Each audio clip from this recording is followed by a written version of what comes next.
What has someone done to you to make you never trust them again? My mom really fricked with my undying trust I had in her as a child. She would tell us we were going to Disney World, all up to the point of having us pack, just for dad to come home and say we barely have money for food, we're not ever going to Disney. But the mega big papa trust frick was when I got in a car accident at about 12-13 years old. I wasn't hurt terribly bad, but my mom made a huge claim to get a bunch of money. I had to go to physical therapy and fake injuries, and she took the $2,500 and went on a vacation without me. My mother was always going on holiday without her 2 kids. She had enough money for seeing her cult leader every week and a full weekend workshop every month, and the yearly spiritual journey holiday OFC. Didn't find money enough to leave me money for food. Didn't have money for school uniforms. Had one set. Was known as dirty and outcast. Not all mums are saints. So sorry to hear this. Gave him money to buy a birthday gift for a mutual friend. He ended up using it on his girlfriend for a trip to the water park and a bouquet of flowers. Sweet of him, but he got no more loans from me. It would have been sweet of him to take his girl to a park and buy her flowers, if it was his money. Instead he took a girl on a date with another person's money borrowed on false pretenses. Pretty scummy. Roommate who stopped paying bills while his name was on the lease was using my rent money for whatever and not paying rent. Then all of our utilities got crap off because he didn't pay that either, even though he told me he was constantly. Then after the utilities went out I went to work and came home and half of his crap was gone and I didn't hear from him again. A friend and I planned on going to the local carnival. Day comes and she tells me that she can't go anymore because her dad said she has to clean her room. I end up finding someone else to come with me. Guess who we ran into? There were a lot of things with one ex I had. He lied about having a job. Even after he moved in with me, he would just leave the house and go somewhere for a few hours to say he was at work. I was in college full time and working part time, so I wasn't home enough to catch him at this, though one of our roommates eventually did. He apparently was able to pay for his part of the rent for a while by borrowing money from a whole lot of people on a rotating basis, but eventually that dried up. He invented people as well, especially people he worked with, and he always had new and more outlandish reasons for why you couldn't meet them. It was surreal. The craziest part was that after I kicked him out, he started telling his mom he had stomach cancer. I emailed her and told her it was definitely false, but she wanted to give him the benefit of the doubt. When she flew down for his surgery to help take care of him, he said he had the date wrong. He did that to her twice. Then I think she cut contact.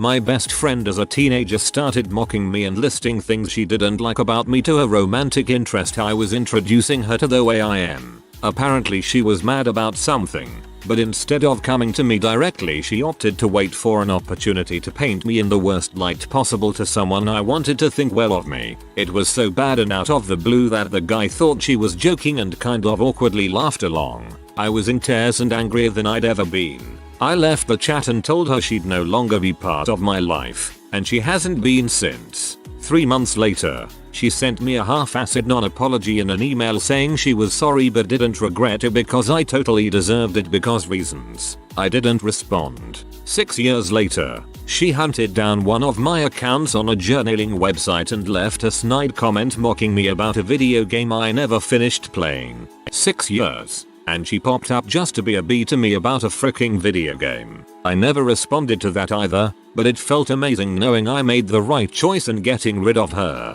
10 years free of that person and I have no regrets. I love that you're still under her skin 6 years later. Kudos for not responding to her. I would have probably said something. What a nutter.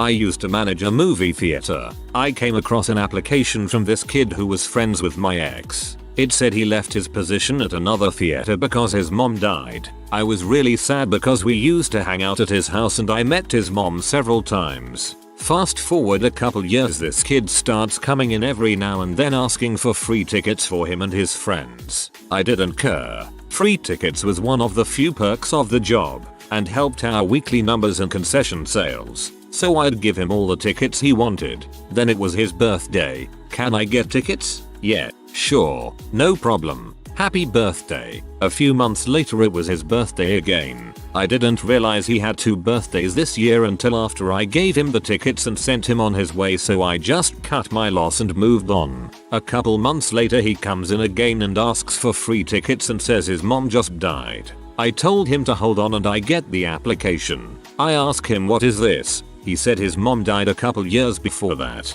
He said he didn't submit that application and that wasn't even his address. I said, dude, I've been to your house.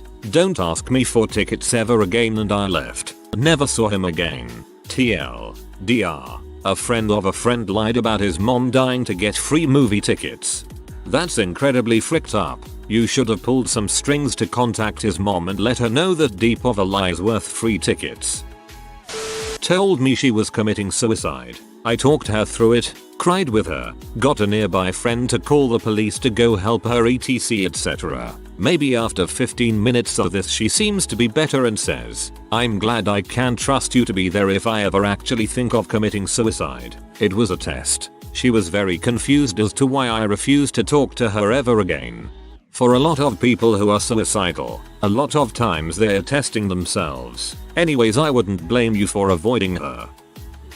Well, my mother, sister and I went to live with my mother's brother after my father died. For financial help, I guess. When I was 9, my mom got leukemia and the first time she ended up staying in the hospital overnight. My uncle laid naked on his bed and asked me to come in and sit next to him. By some luck, I didn't just do it. I ran and told, but that obviously cemented that I couldn't trust him.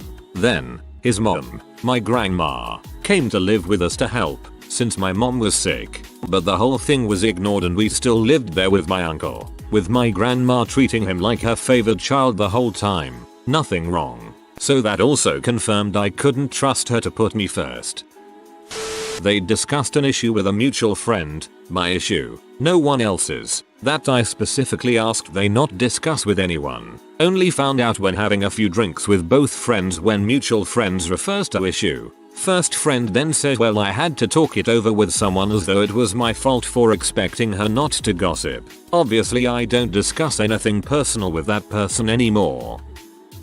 After years of trying to pull myself back together after my sister's suicide, I started seeing this guy and was really freaking because I have serious commitment issues. My then best friend wouldn't hear of meeting the guy. He wasn't allowed to our group gatherings. She said stuff like, I don't want to share you. I had finally had enough and asked her if she could just support me with this dating thing because her negativity was too much. She told me, you're too fricked up from your sister's death to have a relationship with anyone. I told her never to speak to me again and I haven't. Yeah, what a bee. Friend of 8 years got a job at the same place as me and things were good for a while. But every time I would say anything to him I would end up hearing from the boss the same complaints that I was talking to my friend about. And then after that he started spreading rumors with the rest of our friends and the other workers that I was damaging store property and sexually harassing employees. It ended up being clear as nothing had been done by myself and the rest of our group of friends stopped talking to him. At the time I was the only one that made an effort to be his friend still. Everyone else had gotten fed up with his crap. I always had to cool everyone down, but after that I just ignored his existence. Still work together from time to time. That username really sums it up. Beginning when I was 9, I kept a diary where I would intermittently write random stuff. I was aware even as a kid that my mother would snoop every now and then in it, but it didn't bother me because she's my mom and I trusted her. One day in 6th grade, after introducing her to a boy from my class, she goes and blurts out, oh so you're Turtletilla's crush. I was a fat, bespectacled, insecure 12-year-old, and couldn't possibly need anything else to bring my confidence down. I'd already graduated from uni and had gotten married before I confided any serious news secret to her again. Hey, can I borrow $250? I promise to pay you next week, on payday. Sure man, no problem. Next day, quits job. Huh. I got up super early to help a friend with horse stuff, and the entire time she was asking me to lie to anyone that asked questions about the horse. Every phone call she made was lying to someone about what she was doing or where she was. That and I took care of her horses for months and still haven't been paid for those services. I'm a pet sitter. It's my income and she knew it. It's why she asked me to care for them in the first place. Knowing she wasn't financially well off, I only asked for the cost of transportation to and from her horses. Well over a $200 discount, meaning $0 for my actual services. It's been over a year and she's reluctantly paid me a fraction of it so far. Every time I send a reminder it's ignored, or there's yet another excuse or life crisis that causes her to not pay. If you can't afford your animals, don't have animals. I work in a lab. I have a coworker that is lazy, stupid and incompetent. Frankly, her laziness is a boon, because she fricks fewer things up that way. I forgive stupidity. She was born with it. The incompetence is management's fault. She should never have been given her current responsibilities without proving herself. What I can't stand is her compulsive lying. She lies for trivial things, knowing we know. She lies about big things, and somehow thinks we won't notice or care. The final straw was when she told our customer that the reason she wasn't delivering a test result was because I had not ordered the required spare part. It wasn't my machine. I had no responsibility for it. Still, I had found the required part, got a quote, and sent it to her the day it failed, because I knew she would fail to do so. All she had to do was sign off on it. 6 weeks later, she had not done anything. When I heard what she had done, I simply forwarded all emails on the subject to the customer and our manager. Yes, she still works here. No, she has not changed. Your manager is a piece of crap. Tell a story to someone, in front of me, of something that happened, that I witnessed, in a way that was completely different than what actually happened. I tried to make that sentence as sensible as possible. Hopefully it's not too bad. It immediately makes me doubt every single thing that person says to me from that moment on. Bonus points if I don't even recognize the situation they're talking about as something that I witnessed because they skewed it so much. This is the light, quick version. Best friend was routinely living at my house, hanging out, etc. I defended this kid. We were teenagers at the time, with words and fists more than once. He always had these outlandish stories that, I'll admit, were slightly unbelievable, but I accepted them due to the way they were told. Gradually these stories got worse. Either way, he started stealing crap from everybody, including myself, and generally tried his damnedest to frick over all his friends. His last name became synonymous with being ripped off. I told him to kick rocks when I was about 19.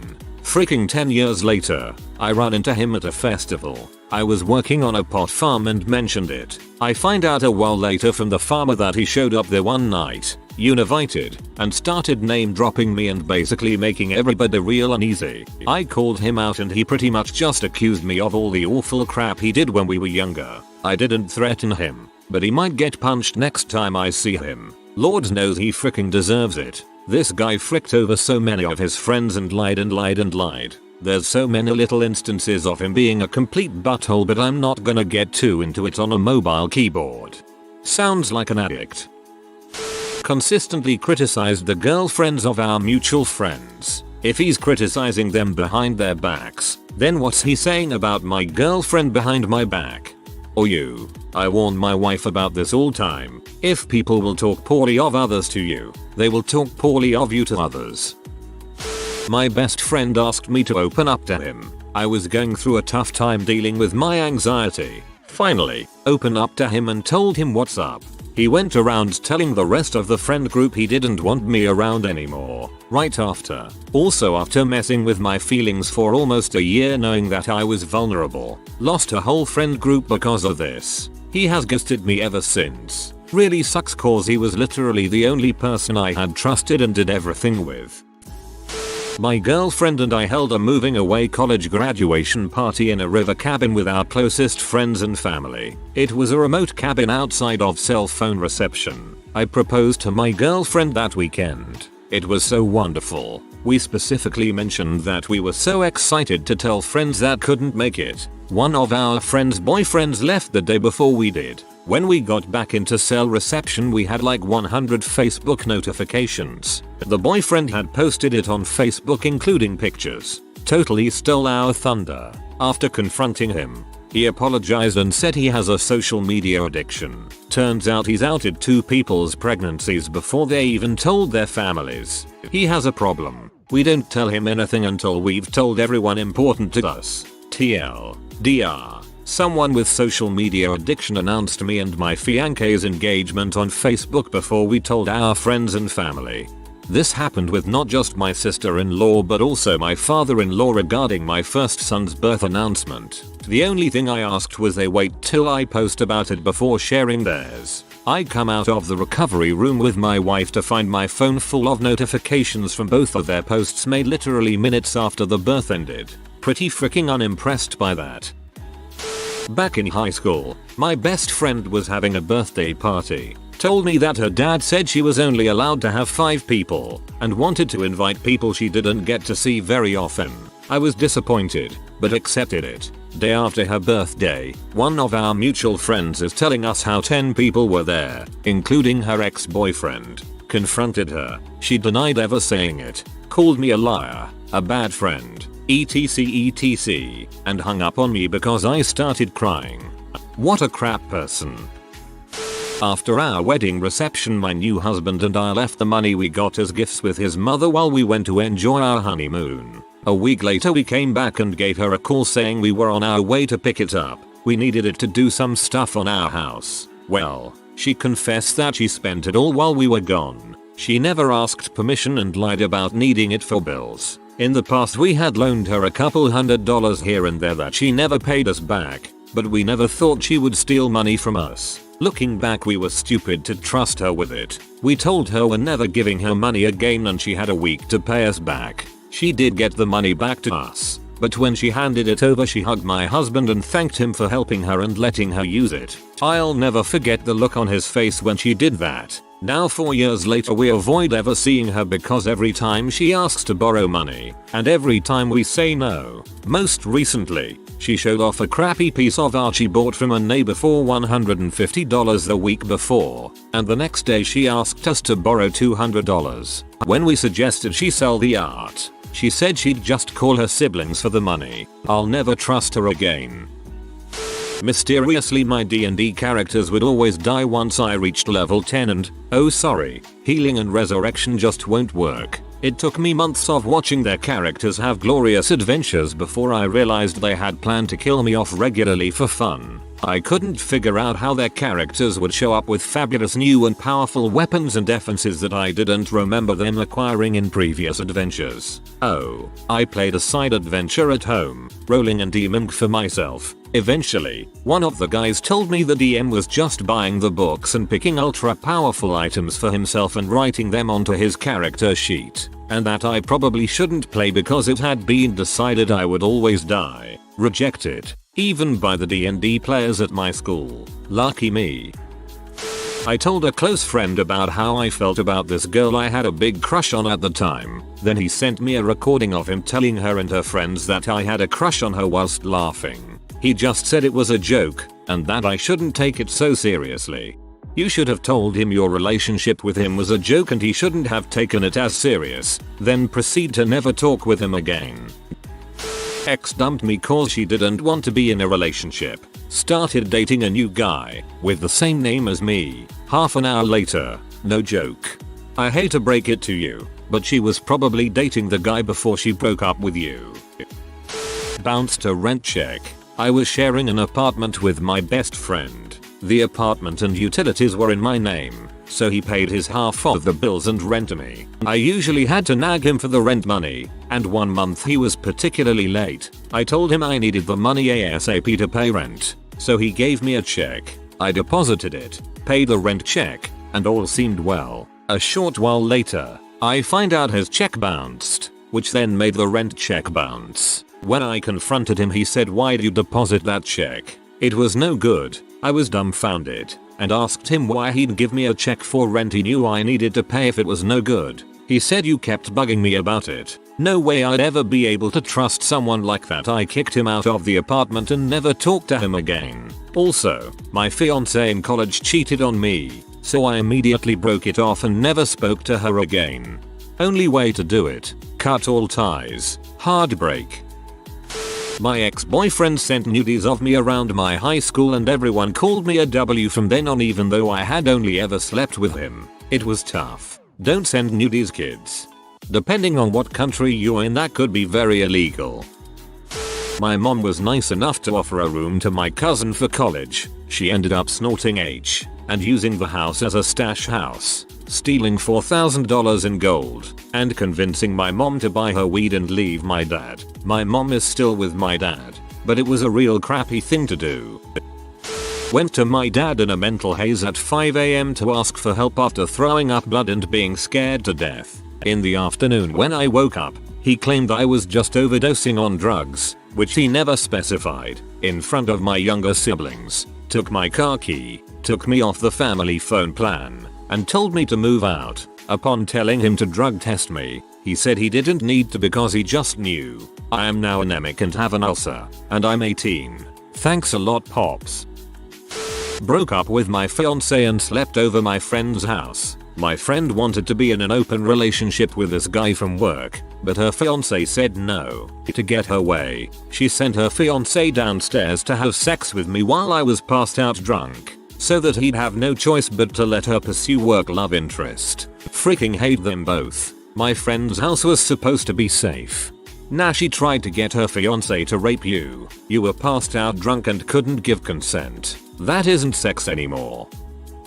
When I started working in juvenile corrections, I had a co-worker I started with. She seemed professional and sweet. We all went to pre-service together and it made us all pretty tight-knit. She was very personable and helped a lot of the female staff adjust to our new careers. When we began duty, she was assigned a unit full of horrible inmates that were really disrespectful and their unit manager didn't do anything about it. The operations didn't want to do her job for her, so it turned into the officers being on their own with getting those guys in line. I was in the relief pool, so when her unit was available, I decided to go help her out. Even if the inmates are rough, I figured we'd be a team and get through it. So here's the thing. I'm the minority in that building. The inmates aren't white. The staff aren't white. So it could get awkward sometimes. I'm goofy and it gets a lot of laughs. But it was literally a tough crowd. So, this kid starts staring into me disrespectfully, saying I'm ugly, I'm weird, and I'm poorly dressed. Whatever. I knew this was coming. Then my partner, she chimes in with him and goes, I know. He was so weird during our training, I expected it from the inmates. But my partner joined in with them to be disrespectful and insulting. I acted like I didn't care, but it hurt me a lot that I trusted her and she would just burn me like that to be cool to some butthole teen. I avoided her after that. Siding with inmates when your staff is the shittiest thing you can do. She started fricking a lot of staff and buddying up with the superiors, and it became awesomely common that she'd kill time sitting in operations and leaving her partners alone on the unit. She always talks about her church and being a Christian. Right. Whatever. No wonder nobody in our facility wants to see what the Bible has to offer with people like her holding it out to them. See you here. Siding with the inmates is a big fricking deal. I'm good at my job. Don't hate the inmates. Don't harbor animosity toward them or dwell on their crimes. But anything but a united front in front of them is just asking for trouble. She really was out of line. If you are new to the channel, you can subscribe. I publish new videos every day. Until then, check another video.